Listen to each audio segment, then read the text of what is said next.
buenas tardes, buenas noches o buenos días, dependiendo del momento en que están viendo esta videocolumna. Mi nombre es Marcia Márquez, pertenezco a la línea de investigación Diálogo y Memoria del colectivo Pensamiento Pedagógico Contemporáneo. El día de hoy nos acompaña la profesora Constanza Millán Echeverría y también mi compañero Alejandro Nova, también perteneciente a la línea de investigación Diálogo y Memoria. Bueno, pues bienvenida profesora Constanza a este espacio, muchísimas gracias por aceptar esta invitación. Antes de iniciar, quisiera como contarles un poco quién es la profe Constanza. Ella tiene un doctorado de la Universidad Iberoamericana de Ciudad de México en Antropología Social, una maestría de la Universidad Nacional de Colombia también en Antropología Social, y es trabajadora social de la Universidad Nacional de Colombia. Ha tenido una amplia experiencia como docente universitaria e investigadora en los temas de memoria histórica. Adicional, ¿quién es la profe Constanza? ¿Quién es Constanza? Bueno, pues muchas gracias por la invitación y por esta posibilidad de conversar con ustedes aquí y la experiencia pues, que tienen ustedes también. Bueno, pues, ¿qué diría yo? Soy una interesada pues, y preocupada por la historia de este país, también por lo que nos compete hacer como ciudadanos y ciudadanas en este país y lo que podemos hacer desde lo que sabemos, ¿no? Y hemos aprendido y nos hemos formado. Entonces, fundamentalmente es eso, una ciudadana preocupada por hacer investigación social por su país. Una apuesta política muy importante, profe. Y pues bueno, ya para empezar a conocer un poco sobre su trayectoria investigativa, algo que usted ha mencionado es la necesidad de entender o de ponernos unos lentes distintos para hacer una lectura o entender y reflexionar sobre los temas de memoria. ¿Cómo es esto de ponernos unos lentes distintos para ampliar esa mirada sobre los temas de memoria? Pues creo que, digamos que los retos que tenemos en la historia de este país y cómo ha transcurrido la historia de este país, en la que hemos transcurrido nosotros también como nuestras vidas particulares, nos impone que entendamos la memoria desde configuraciones distintas. Es decir, estamos configuraciones que dependen de la forma como ha transcurrido la historia del país. Es decir, que no es una memoria muy simple de entender, en lógica lineal, donde hay un evento violento que queda en el pasado, un durante, digamos, donde pasa la transición de ese evento y un futuro promesa donde deja de existir, digamos, un evento violento, y hacemos memoria de eso en esos tres momentos, entendiendo, digamos, linealmente eso. Lo que vemos es que en el país estamos en un proceso de larga duración, ¿sí? Donde varias generaciones han vivido este contexto de conflicto violento con distintos actores, distintos acontecimientos políticos y económicos que hacen que la memoria se configure también de manera distinta, ¿sí? Y que tengamos que entenderla no desde una lógica lineal, ¿sí? Solamente desde una lógica narrativa, sino entender también cómo la memoria transcurre en nuestras prácticas, transcurre en nuestros cuerpos, transcurre en nuestra sensorialidad. Y entonces ahí hay otros lentes para poder abordar el conflicto y esta historia de larga duración en la que hemos vivido, incorporando otras perspectivas, ¿no? Y entender, por ejemplo, en este caso, estamos en un momento histórico particular, que es lo que algunos han denominado institucionalmente la transición. Entenderla desde otros lentes y entender la memoria desde otros lentes implica entender qué es eso de la transición, no solamente desde lo que se plantea en los dispositivos institucionales que definen la transición, sino entender cómo se vive, experimenta la transición en los territorios que la viven. Y si pongo otros lentes, entiendo que la transición no podría entenderse como un momento, sino que la experiencia que tienen las comunidades en los territorios es que vivimos transiciones en plural, ¿sí?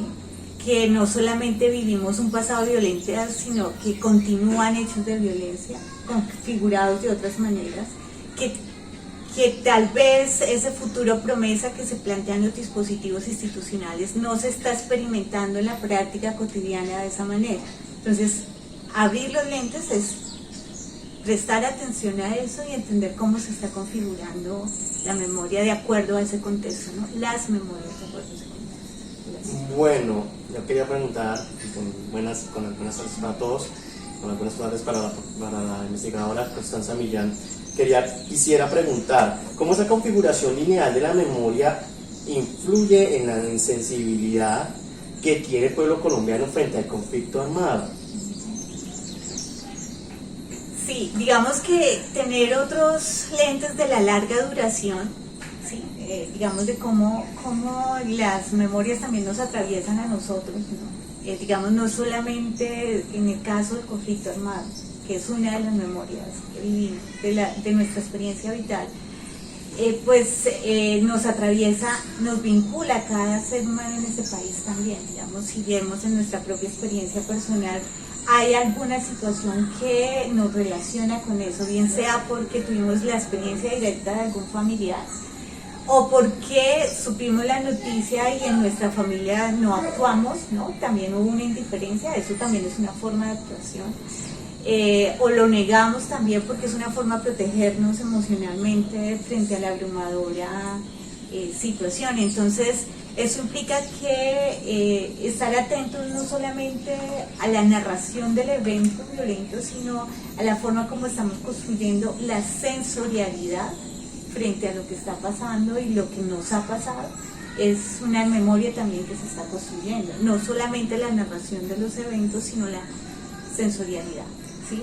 Y en esa sensorialidad, la forma como estamos actuando, ahí hay memorias que se están sedimentando en el tiempo y de la que nosotros hacemos parte también. Y que implica que cuando se habla de conflicto armado, independientemente de si el hecho nos ocurrió directamente o no, nos sintamos vinculados o no, ¿sí? La mayoría de las veces, la mayoría de ciudadanos y ciudadanas no nos sentimos vinculados. Y ahí hay una pregunta, ¿por qué no nos sentimos vinculados en términos como de empatía frente a eso que está pasando? ¿Cómo esas memorias sedimentadas, ¿sí? Básicamente son el germen de esa violencia que va de generación en generación, que va a ser intergeneracional? ¿Cómo se da ese proceso? ¿Cómo se sedimenta esa memoria? Digamos que hay un contexto, digamos que no transcurre necesariamente hacia un post-conflicto, ¿sí? Digamos como tradicionalmente se ha entendido, sino que el presente se vive sobreviviendo, es decir, mientras estamos entendiendo ese pasado inmediato donde ocurrió un evento violento, pues en ese durante están ocurriendo otros, ¿sí? Y en esa sedimentación estamos aprendiendo a sobrevivir en la sedimentación de ese durante el conflicto que permanece, ¿sí? Es decir, estamos aprendiendo a estar en este presente, viendo eso mismo y aprendiendo a sobrevivir con sensorialidades particulares, ¿sí? Que se van aprendiendo de generación en generación. Ese aprendiendo a sobrevivir también me deja pensando sobre la idea de resistencias, ¿no? Porque en las comunidades no solamente se habla de ese hecho ocurrido justamente, un hecho que además, como se lo menciona, sigue ocurriendo en los territorios, sino además que hay unas prácticas culturales y sociales en las comunidades desde la resistencia. ¿Cómo es eso de la resistencia, la memoria, las prácticas culturales en los territorios? Digamos que hay una serie de espacios donde se configuran las memorias que no solamente tienen que ver con la narración del evento, sino también de aprender a vivir en ese contexto que se tiene que vivir y en el que las nuevas generaciones ven y aprenden la experiencia que han vivido las generaciones anteriores de ese contexto de violencia y recogen esos aprendizajes para continuar y sobrevivir en ese contexto que continúa, digamos, con violencias particulares, ¿sí? Pero hay prácticas, digamos, que evidencian de memoria, ¿sí?, entre generaciones, que evidencian que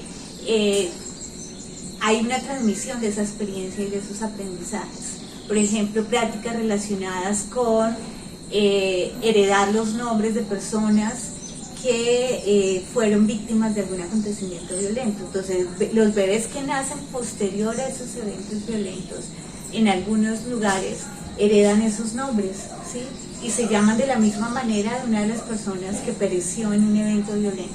Pero al heredar esos nombres, hay un acto de resistencia a nivel colectivo y comunitario, que incluye pues la familia. Los que donan el nombre, es decir, bautizan al bebé con ese nombre, están buscando que esa persona que pereció, ese futuro que quedó suspendido por la violencia, continúe en un proyecto de vida nuevo con la otra persona que está creciendo. A la vez, esta persona que está creciendo, al heredar el nombre, recoge con su nombre la experiencia que vivió, a quien le cortaron la posibilidad de continuar, ¿sí? Y la comunidad además lo está cubriendo con los afectos que tuvo quien pereció. Es decir, se está engranando toda una red de reparación también, simbólica y afectiva en el nuevo bebé, y se está reparando una muerte violenta también a nivel comunitario. Verlo con otros lentes implica entender allí también actos de resistencia en estas prácticas que suscitan nombre. Es decir, el nombre no es solamente una palabra, un nombre, ¿sí?, una palabra, sino que hay unas prácticas alrededor del nombre. Es un efecto lo que produce el nombre, ¿sí? Y verlo con otros lentes implicaría no entender, por ejemplo, que se transmite un trauma intergeneracional, ¿sí? Es decir, puede que haya un trauma intergeneracional porque la familia, en lugar de hablar del evento violento que vivió por lo que sufrió la persona que murió, no lo hace, sino que le pone un nombre. Entonces, muy rápido se podría decir que allí hay un trauma, ¿no?, intergeneracional atravesado por el silencio, ¿sí? Puede que haya algo de eso, sí, pero también hay otras cosas. Y entonces ampliar el lente implica ver esas otras cosas que también están sucediendo cuando yo bautizo a un bebé con ese nombre, ¿sí?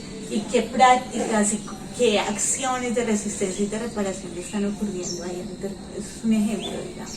O otro ejemplo es estos nuevos bebés, estas nuevas generaciones que saben de lo que vivieron generaciones anteriores, y te puedes encontrar que alrededor de las devociones sobre los santos de devoción familiar que hay en los altares, y los bebés que estaban muy pequeños cuando sucedieron estos eventos violentos fueron sanados por el santo, ¿no?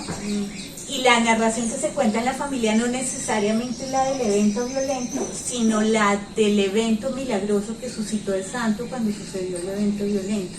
Para que, por ejemplo, ese bebé que fue afectado por una masacre, ¿sí?, y que la afectación de la masacre en principio le causó heridas que, digamos, eran diagnosticadas, que impedían que ese bebé sucediera. Y el santo de devoción familiar hizo, ¿no?, para la creencia familiar, que ese bebé caminara. Entonces la narración que hay allí también es una narración del milagro, no solamente de la situación violenta, sino del milagro que sucedió durante el evento violento, de la vida que allí surgió también, ¿no? No por el evento, sino de esas posibilidades de resistencia que había. Son otros lentes, ¿no?, también para ver otras cosas que suceden. Nos quedamos pensando también en esas investigaciones que la profesora ha hecho, sobre todo en la zona del Pacífico, Chocó, Buenaventura, que han sufrido enormemente también por esta posición geoestratégica, también muchos episodios de violencia y muchos episodios de resistencia. Parte de lo que su merced nos comenta ahorita son, digamos, esas miradas de resistencia, sobre todo en la zona de Bojayá, pero también nos mencionaba fuera de cámaras, como dices, también hechos de resistencia en Buenaventura, por ejemplo, frente al territorio y cómo las personas se relacionan con el territorio, cómo empiezan a ganarle territorio al mar, cómo es eso, también de esas otras formas de resistencia que nos mencionaste, pues para comentarle también a quienes están viendo esta videoconferencia. Bien, hay como, digamos que uno de los efectos grandes de la violencia, sobre todo en estos territorios del Pacífico, tiene que ver con la desterritorialización, ¿no? O sea, sacar a las poblaciones de sus territorios, ¿sí? Por intereses, digamos, ubicación geoestratégica de los territorios. Y los actos de resistencia posibilitan a las comunidades, gracias como a todo el acervo cultural que hay, reterritorializar la vida, es decir, se desterritorializa y todo el acervo cultural histórico que también existe en las comunidades, digamos del Pacífico, las comunidades afrodescendientes en particular, las indígenas también, pero digamos, eso que voy a hablar es particular de lo afrodescendiente, pues posibilitan reterritorializar la vida, ¿sí? Y reterritorializar la vida implica, por ejemplo, frente a no tener territorio, construir el territorio, ¿no? Con las propias manos. Y en Buenaventura, por ejemplo, hablar de los territorios ganados al mar, es decir, tener la posibilidad de construir con las propias manos el territorio, que no hay porque se ha desterritorializado la gente, ¿no? Por efectos, digamos, del conflicto violento que ha producido, digamos, esto está ya documentado sobre los puertos de Buenaventura. Ahí hay unos actos de resistencia. Los otros actos de resistencia tienen que ver también con, por ejemplo, frente a la imposición de las fronteras invisibles que imponen los actores armados, que imponer una frontera invisible entre un grupo, entre un barrio y otro, implica silenciar, implica no caminar, implica, digamos, aquietar la vida, paralizar la vida. Y un acto de resistencia que tiene que ver con los acervos culturales es, por ejemplo, el resonar duro y caminar en las noches de manera colectiva, los jóvenes, por ejemplo. Estos barrios, ¿sí? Atravesar las fronteras y a través de la música resonar duro. Es decir, el sonido da la posibilidad de hacer porosas las fronteras, ¿sí? Y poder, digamos, ponerle movimiento a través de la música a eso que las maquinarias de violencia intentan paralizar, que es que las personas queden paralizadas y no se muevan, ¿no? Que no salgan de sus casas, etcétera, sino la música, ponerle movimiento, ¿sí? Y el movimiento y la música hacen que esas fronteras se vuelvan porosas y se atraviesen. Y son actos, digamos, que van subvirtiendo esos órdenes autoritarios impuestos, ¿no? Y que están ahí, que tienen que ver con los actos de vida cotidianos que se dan en las comunidades, ¿no? Estos son los ejemplos de múltiples, ¿no? Bueno, pues profesora, le agradecemos enormemente por este espacio de conversación, que esperamos seguir ampliando también en otros escenarios de conversación, pero que nos deja algunos elementos a tener en cuenta. Es entender esta situación que vive nuestro país como algo que no es lineal, sino algo que sigue ocurriendo constantemente, que es ese durante en el que siguen ocurriendo estos hechos continuamente, que de alguna manera permanecen en los territorios.